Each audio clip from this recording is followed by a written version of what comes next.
Bonsoir, nous sommes sur VO Afrique. Je suis avec l'ambassadeur de la Côte d'Ivoire ici à Washington. Je lui laisse le soin de se présenter lui-même. Bonsoir, monsieur l'ambassadeur. Bonsoir, madame. Je suis Ibrahima Touré, ambassadeur extraordinaire et plénipotentiaire de la Côte d'Ivoire près les États-Unis d'Amérique. Nous sommes à quelques heures de l'ouverture de la CAN la plus douce, comme le disent certains téléspectateurs, en Côte d'Ivoire.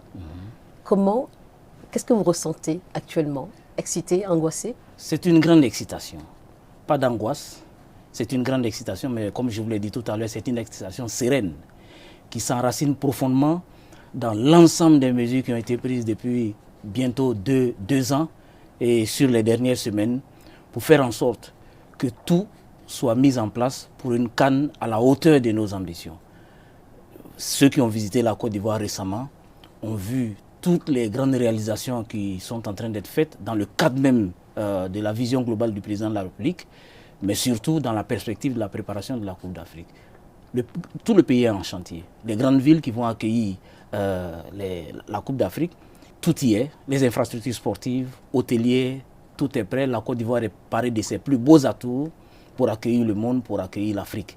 Bien entendu, le challenge il est immense, donc il y a forcément une petite appréhension. Mais aujourd'hui, je pense que toutes les conditions sont réunies pour que nous puissions réaliser notre ambition, celle d'organiser la Coupe d'Afrique, la Coupe d'Afrique la mieux organisée, en tout cas dans l'histoire du sport africain.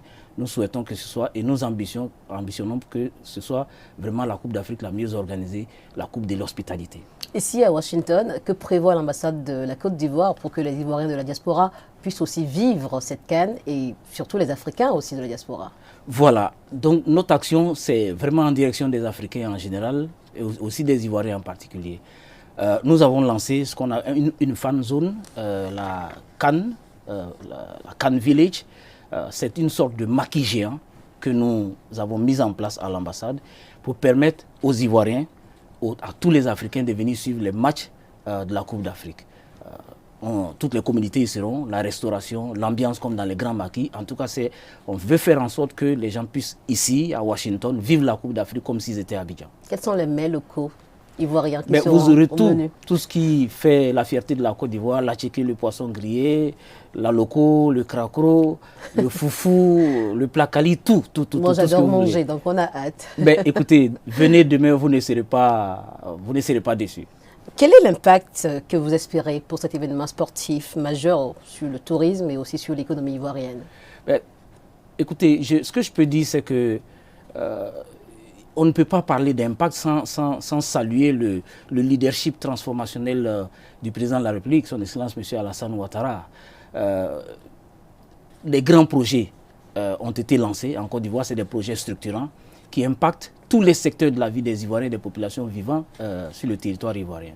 Dans le domaine de l'éducation, de la santé, dans le domaine des infrastructures hospitalières, sportives et tout y est. Donc vous voyez que tous ces grands projets qui ont été lancés bénéficient prioritairement aux Ivoiriens, aux populations vivant sur notre territoire. Hier seulement, le Premier ministre, Robert Mambé Begré, a ouvert 6 projets, 6 grands chantiers qui, à terme, coûteront près de 402 milliards de francs CFA. Donc c'est des projets qui impactent la vie quotidienne des Ivoiriens et qui, en termes d'impact, impacteront la qualité de l'organisation. Tout y est, ce que je peux vous dire. Et déjà, les premières équipes médias qui ont été déployées sur le terrain, on voit un peu sur les réseaux sociaux, les retours qui nous sont faits sont favorables, sont même au-delà de ce que les gens attendaient. Y a-t-il un moment particulier dans l'organisation de cette CAN, à votre niveau personnellement, que vous aimeriez partager avec nous? Dans l'organisation de cette CAN, je pense que chaque jour que je me réveille, je vais sur les réseaux sociaux, il y a des dizaines de vidéos qui nous font retour du ressenti de la population. Les Ivoiriens sont impliqués, tous les étrangers, tous ceux qui viennent, tous nos invités ressentent cette Coupe d'Afrique. Je rappelle que notre ambition, c'est d'accueillir autour de 2 millions de personnes pendant cette Coupe d'Afrique. Donc c'est une fierté personnelle, c'est un sentiment de fierté personnelle. Et je suis convaincu qu'au soir du 11 février, après la finale que nous espérons gagner d'ailleurs, vraiment nous serons les plus heureux et l'Afrique ne sera que fière par rapport à la qualité de l'organisation que nous aurons démontré à la phase du monde. Déjà parlons du match d'ouverture, Côte d'Ivoire-Guinée-Bissau, votre pronostic? Ben, écoutez, on parle souvent des glorieuses incertitudes du football. On ne vend pas la peau d'un ours avant de l'avoir tué. Mais je pense que quand on met les deux pays dans la balance, en termes de qualité des ressources humaines, en termes de profondeur du banc des remplaçants, en termes d'histoire, nous sommes quand même 2 fois vainqueurs de la Coupe d'Afrique. Nous avons un nombre de participation qui est largement au-dessus de celui de la Guinée-Bissau. Et on a le 12e homme, le public ivoirien, le chaudron du stade Alassane Ouattara. Donc je pense que toutes les conditions sont réunies pour que la Côte d'Ivoire confirme demain soir son statut de favori de ce match. Mais nous restons prudents, comme d'habitude, respectueux de nos adversaires. Nous irons déterminés. Mais je reste convaincu que nous partons favoris. Bonne chance et je vous souhaite une bonne CAN, monsieur l'ambassadeur. Merci infiniment.